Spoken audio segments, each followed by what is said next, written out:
আজ 25শে বৈশাখ কবিগুরু রবীন্দ্রনাথ ঠাকুরের 162তম জন্মতিথি। এদিন যথাযোগ্য মর্যাদায় জলপাইগুড়ি পুরসভার পক্ষ থেকে বিভিন্ন অনুষ্ঠানের মধ্যে দিয়ে পালন করা হলো রবীন্দ্র জয়ন্তী উৎসব। পুরসভার প্রয়াস হলে অনুষ্ঠিত হয় এক বিশেষ অনুষ্ঠান।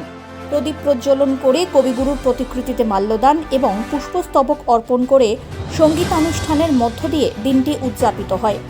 উপস্থিত ছিলেন পুরসভার chairman Papiya Pal, chairman in council Lopamudra Adhikari, পুর আধিকারিক এবং বিভিন্ন কাউন্সিলর বৃন্দ। বিশ্বকবি রবীন্দ্রনাথ ঠাকুরের আজকে 162তম জন্মদিবস। সারা বাংলা তথা সারা বিশ্ব জুড়ে তথা জলপাইগুড়ি পুরসভা আজ তাকে শ্রদ্ধার সঙ্গে স্মরণ করে।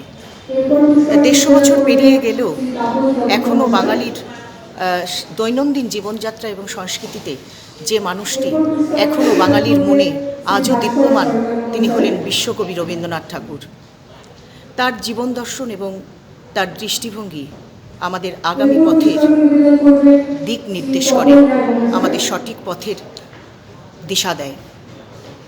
আমরা জলপাইগুড়ি পুরসভা আজকের এই তার জন্মদিবস বিভিন্ন সাংস্কৃতিক অনুষ্ঠানের মাধ্যমে আমরা তাকে শ্রদ্ধার সঙ্গে স্মরণ করছি।